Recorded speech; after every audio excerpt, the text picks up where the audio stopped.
Bonjour. Aujourd'hui, j'ai l'intention de vous parler d'un sujet très difficile, comme d'habitude, proposé par mes amis, ceux qui me suivent. C'est nos amis qui viennent du Sénégal, d'ailleurs, pour venir nous rendre visite à l'étranger, aux États-Unis, en France, en Italie, etc. Donc, accueillir l'autre, accueillir ses amis, etc. Alors, il faut savoir que nos habitations en Europe ne sont pas pareilles que nos habitations en Afrique. Il faut le savoir. En Afrique, même si on est pauvre, on a une maison. Ici, on habite dans des appartements F1, F2, F3, F4. F4, c'est 3 chambres, un salon. F3, c'est 2 chambres, un salon. F2, c'est une chambre, un salon. F1, c'est une chambre, etc. Et donc, il y a un effectif pour chaque type d'appartement. Dans un F4, l'idéal, c'est maximum 5 personnes. Nos appartements sont petits, etc. Bien souvent, nos amis quittent l'Europe et vont en Afrique. Ils vont en Afrique et bien sûr, pas tout le monde. Quand je dis quelque chose, il faut vraiment m'écouter avec attention. J'essaye tout simplement d'apporter une contribution pour qu'on se comprenne, pas pour critiquer, etc. Ce n'est pas mon intention. Des amis sont allés au Sénégal en vacances et quand ils arrivent, euh, ils se considèrent comme des gens supérieurs. Non. Le fait que tu sois aux États-Unis ou ailleurs en France ne veut pas dire que tu es meilleur que le Sénégalais, que le Gabonais, etc., qui est resté sur place. Mais c'est des êtres humains. Nous allons tous aux toilettes, chers amis. Nous allons tous aux toilettes. Donc, le fait que tu viennes d'ailleurs est intéressant. Tu vas apporter ton expertise, ce que tu as appris là-bas, mais aussi tu vas apprendre avec ceux qui sont restés sur place, mais comment ils vivent, etc., etc. Alors, quand on arrive là-bas en général, ben on raconte tout. Moi j'habite là, moi j'ai ça, moi j'ai ça. Généralement ils n'ont rien. Et généralement ils n'ont rien.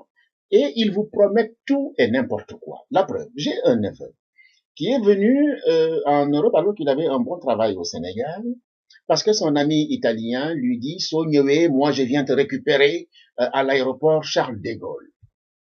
Il lui dit, tu arrives à l'aéroport, tu m'appelles, je viens te chercher. Mais le gars, demandez-moi où est-ce qu'il était.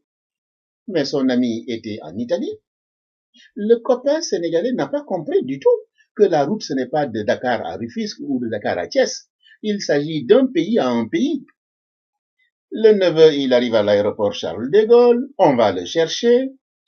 Il dit, non, moi je reste pas en France, je suis en transit, il n'y a pas de problème. On lui dit, il n'y a pas de problème. On lui dit, mais qu'est-ce que tu vas faire? Il dit, non, mon ami, je l'appelle, il vient me voir. On lui donne le téléphone, il appelle l'ami en Italie, l'ami il répond, la première fois il est surpris. Ah, tu es venu? Eh bien c'est parfait, c'est parfait. Écoute, repose-toi et rappelle-moi et puis on coordonne. Il se repose, à 16 heures, il rappelle, le téléphone est coupé. Il rappelle à 18 heures, le téléphone est coupé. Alors que quand il était au Sénégal, il lui avait dit, tu arrives à l'aéroport Roissy-Charles de Gaulle, tu m'appelles, je viens te chercher. Chers amis, d'un pays à un autre, mais on n'est pas de Dakar à Rufisque ou de Dakar à Bargny ou de Dakar à Guédiawaye. Il faut arrêter de raconter des histoires. Mon neveu est en faute, C'est lui qui est en faute. Il ne faut pas prendre les gens non plus pour des cons. Bien. Ce qui arrive souvent, nos amis quittent le Sénégal. Il y a l'inverse aussi, Ils arrivent à l'aéroport Charles de Gaulle, ils t'appellent. Oh, Pape Sissoko, je suis à Paris, est-ce que tu peux venir me chercher? Mais il ne sait même pas si je travaille, si je suis malade, si j'ai une voiture, etc. Il pense que c'est en 1 minute, etc. Sans me prévenir, il débarque. Mais on ne débarque pas en Europe comme ça. Tu ne sais pas dans quelle situation je suis. Même en Afrique, on ne débarque pas chez les gens comme ça. On a la chance en Afrique d'avoir de grandes maisons, etc. On a le masla, la teranga, etc. Mais il faut changer les choses, Il faut changer les choses. Et quand on voyage, on doit s'adapter. Donc, quand on vient en Europe, on doit d'abord interroger la personne, est-ce que tu peux m'accueillir? La personne va vous dire oui ou non. Si l'appartement est petit, c'est non. Vous allez trouver un hôtel, ou bien il va trouver un ami qui va vous héberger. Mais c'est du bon sens, ce n'est pas compliqué. Alors, il débarque. Les Sénégalais, vous savez, les Africains ont du mal à dire non. Moi, je dis non, c'est catégorique. Je ne peux pas, je ne peux pas. Il n'y a pas à tergiverser. Voilà, parce que je suis en famille, j'ai des enfants qui ont besoin d'un petit confort. On peut se serrer, accueillir quelqu'un une journée, 2 jours, etc. Ok, mais pas 3 mois, 4 mois, on n'a pas le temps. Les enfants vont à l'école, ils ont des horaires fixes, ils sont avec d'autres enfants, ils ont besoin d'être dans de bonnes conditions comme tous les enfants français. Donc, on ne doit pas les déranger. Déranger, c'est respecter son enfant. On a des compatriotes, quand ils viennent, ils se lèvent à 5 heures du matin, l'enfant doit aller à l'école à 8 heures, mais ça, on n'interdit pas de prier, mais ça peut déranger nos enfants. Il faut aller, c'est pourquoi, quand on accueille quelqu'un, il faut l'accueillir dans des conditions. D'accord? Quelquefois, comme on a honte de dire non, nos parents, bah, ils reçoivent les gens, ils les mettent dans les petites chambres là où il y a les enfants. Mais ce n'est pas accueillir ça. Autant dire à l'individu, non, je n'ai pas de place. Ou bien appeler un cousin pour l'ACO, est-ce que tu peux héberger mon ami pendant 1 jour, 2 jours? Bien souvent aussi, nos amis, écoutez-moi bien, et ça c'est difficile, ils ont ce qu'on appelle des perdiens. Ils viennent en mission en Europe, on les paye, mais ils n'ont qu'à aller à l'hôtel. Pourquoi ils vont venir chez toi? Ils vont à l'hôtel, on leur paye de l'argent. Mais non, ils vont économiser cet argent-là et ils vont profiter de toi. Tu leur paies ta voiture, tu leur donnes un logement, tu leur donnes à manger, ils ne participent même pas. Et ils sont là pour 2 semaines, 3 semaines. Ils ne t'achètent même pas quelque chose. Et pire, ils mettent les pieds sur la table. La femme ou l'homme, il voit l'homme qui est en train dans la cuisine, la femme dans la cuisine, lui, il est là, comme au Sénégal. Il ne participe pas. Non, en France, on participe. Hein. La femme n'est pas esclave. La femme participe, l'homme participe. Donc tout le monde doit participer. Mais lui, il est là, les mains sur les pieds sur la table. Voilà, c'est comme ça, c'est normal. Je suis l'étranger, on doit m'accueillir, etc. Donc tout ça est à revoir. Tout ça est à revoir. Alors, ces gens-là, ils ont des perdièmes, mais ils ont de l'argent. Quand toi, tu vas au Sénégal, tu les appelles, mais ils te disent, mais boy, je suis à Touba, mais boy, avec le téléphone portable, hein, avec le téléphone portable, tout le monde est un grand menteur, hein. Mais boy, c'est dommage, il fallait me prévenir, je suis sur la route de Kédougou, mais ce n'est pas, oh là là là là là là là là, c'est pas vrai, il est à Dakar. C'est parce que tout simplement, il ne veut pas t'accueillir. Il ne veut pas être reconnaissant parce que toi, tu l'as accueilli en France. Tu lui as prêté un appartement, tu lui as donné une chambre, un lit, ta voiture. Tu as même pris une journée parce qu'il est incapable de se débrouiller dans le métro alors qu'il sait lire et écrire. Il y a le plan et le ticket de métro, les téléphones.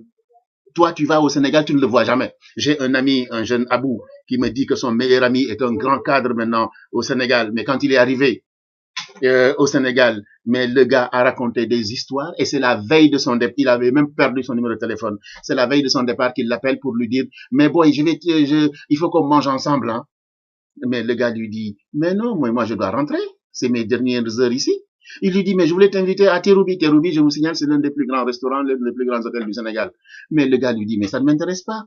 Ce qui m'aurait intéressé, c'est qu'on aille chez toi, parce que nous, on a fait l'université ensemble, on a galéré ensemble. Mais m'amener à Terroubi, qu'est-ce que ça va m'apporter, moi?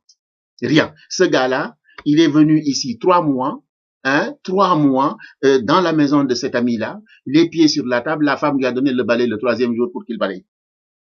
Alors que, parce qu'au Sénégal, il a une villa, une domestique, etc. Mais en France, mais tout le monde travaille. Mais lui, il a mis les pieds sur la table. Il ne veut pas aider. Il dort qu'au balai. On lui a donné le balai. Et il dit que c'est pas sérieux. Mais c'est très sérieux. En France, tout le monde travaille. Il faut être intelligent. Si quand tu viens dans la maison de quelqu'un, tu dois aider un tout petit peu cette famille-là, quand même, c'est un minimum syndical, oui. Hein? En plus, toi, tu as tout l'argent là du Sénégal là, que tu as volé, hein? On t'a payé, et tu viens encore embêter les gens qui sont ici là, pensant que tout simplement que parce qu'ils sont en France, ils ont les moyens. Mais on n'a pas les moyens, oui. Il faut le comprendre. Hein? Donc, les relations d'accueil doivent être des relations de franchise. Il faut qu'on soit francs les uns avec les autres. Il ne faut pas profiter des gens. Les gens du Sénégal, quand vous venez en Europe, sachez que les gens qui sont en Europe ne sont pas des riches. Il faut regarder d'abord, est-ce que s'ils peuvent m'accueillir, etc. Et quand ils vous accueillent, ne profitez pas de ce des pauvres moyens qu'ils ont. Vous avez les moyens. On vous a payé. Ben, utilisez cet argent-là dans les hôtels. Moi, j'ai des amis, quand ils viennent ici, je leur dis, venez à la maison. Ils me disent, non, boy, je vais à l'hôtel. Ils viennent passer la journée à la maison, je viens à l'hôtel comme ça, je suis tranquille. Mais je viendrai manger chez toi volontiers, etc. Passer le temps. Mais ça, j'apprécie. Quand je vais au Sénégal aussi, moi, je loue des maisons. J'ai des amis qui ont des villas, qui veulent m'inviter. Je dis non, boy, je viens passer la journée, on fait ce qu'on veut, mais après, soit je loue ma maison ou bien je vais dormir chez ma sœur dans ma maison. Mais quand je suis avec ma famille, non, je ne peux pas. Ma famille, non, je loue une maison. C'est aussi simple que ça. Ça coûte cher, mais il faut le faire. Voilà, il faut le faire. Ça coûte cher, mais il faut le faire. Voilà. Et c'est comme ça qu'il faut fonctionner, quoi. Il faut pas fonctionner autrement. Il faut pas se mentir. Il faut pas se cacher la vérité. Il faut se dire la vérité. La vie en France est difficile. Nos appartements sont petits. Et nos enfants ont besoin d'être tranquilles. Je n'ai pas dit qu'on n'accueille pas les gens, mais on n'accueille pas les gens dans n'importe quelle condition. Si tu es dans un studio, si tu es dans un appartement, mais c'est trop petit, tu ne peux pas accueillir tes amis ici. Tu leur demandes d'aller à l'hôtel.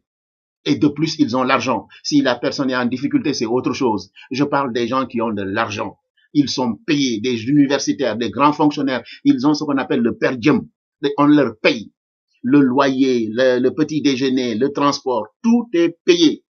Ils peuvent avoir entre 150 € et 200 € par jour. Il faut le savoir. Donc, quand il vient ici, il ne faut pas qu'il nous fatigue. Il n'a qu'à aller à l'hôtel. Voilà. Et ils ne sont pas reconnaissants en général. Quand vous allez au Sénégal, vous les voyez jamais. Ils disent qu'ils sont là, ils sont là, ils sont là. Vous les voyez jamais. Mais quand ils viennent aux États-Unis ou en France ou en Italie, ils veulent te voir. Et toi, tu donnes tout. Non, je suis pas d'accord. Il faut être sérieux. Il faut être sérieux. Il faut pas déranger les gens. L'amitié, ce n'est pas seulement de la tricherie. Accueillir, c'est extrêmement important. C'est mettre l'individu dans de bonnes conditions. Quand tu as un petit appartement, tu ne peux pas accueillir dans de bonnes conditions ton ami. Donc, il faut être extrêmement rigoureux sur l'accueil, sur le partage, etc. Donc, le masla, la teranga, il y a des règles, il y a des normes à respecter. Nos traditions le savent très bien. Dans la tradition africaine, on le sait très bien. On sait accueillir. Voilà. Et en plus de quoi, une dernière chose. Attention. On n'accueille pas n'importe qui. Maintenant, nos enfants, avec tout ce qui se passe, la pédophilie, etc., mais on doit faire attention. Vous savez très bien qu'au Sénégal, il y a beaucoup de cas de pédophilie dans les maisons, à l'intérieur des maisons, et personne n'en parle. C'est pourquoi j'ai du mal avec mes amis intellectuels qui ne parlent pas de ces choses-là. Ça se passe à l'intérieur. Donc, il faut qu'on soit vigilant sur qui on accueille. Et nos enfants ne doivent pas partager la même chambre avec n'importe qui. C'est nous qui connaissons ces gens-là, mais nos enfants ne les connaissent pas. Donc, il faut qu'on soit vigilant sur les gens qu'on accueille. On ne peut pas accueillir n'importe qui, oui, c'est pas possible. Hein? Et nos enfants dormir avec n'importe qui. Mais c'est pas bon. Il faut penser à ça. Les choses ont changé dans le monde. Maintenant, les gens n'ont pas d'éducation. Ils ne sont pas vertueux. C'est des bandits. Donc, faites attention. Protégez vos enfants. Protégez-vous. Soyez ouverts. Un homme doit être ouvert, gentil, mais pas con. Soyons ouverts, donnons, partageons, mais dans la juste mesure, sans porter atteinte à l'autre, tes enfants, ta femme, ta famille. Wow. Parce que l'amitié, c'est ça aussi. Si je suis ton ami, je dois respecter comment tu es. Parce que tu n'es plus seul, tu es avec tes enfants, ta famille. Je dois intégrer tout ça. Et c'est important. Chers amis, voilà ce que je voulais dire sur la notion d'accueil. On n'accueille pas n'importe comment. Accueillir est quelque chose de très important. Il y a une façon d'accueillir. Et si tu n'as pas les moyens d'héberger quelqu'un, il faut le lui dire et que la personne trouve un moyen pour être hébergé ailleurs. Et quand tu viens quelque part, un jour, 2 jours, il faudra aussi contribuer. Il faudra ne serait-ce que balayer, ne serait-ce que débarrasser la table. Ce n'est pas une honte. C'est un savoir-vivre. C'est un savoir-vivre. Et c'est aussi simple que ça. Voilà, chers amis, sans vous offenser, voici ce que je voulais dire sur la notion d'accueil, en espérant que je n'ai blessé personne, et j'essaye tout simplement d'éclairer les esprits pour qu'on se comprenne, pour que notre vie soit simple, mais quelquefois on met un poids sur nos compatriotes, que ce soit en Afrique, que ce soit au Sénégal ou en France ou en Italie. Il faut qu'on s'entraide, qu'on se comprenne mutuellement, et c'est comme ça qu'on peut vivre ensemble sans se déranger, en se respectant les uns et les autres. Je vous remercie infiniment et à une prochaine vidéo.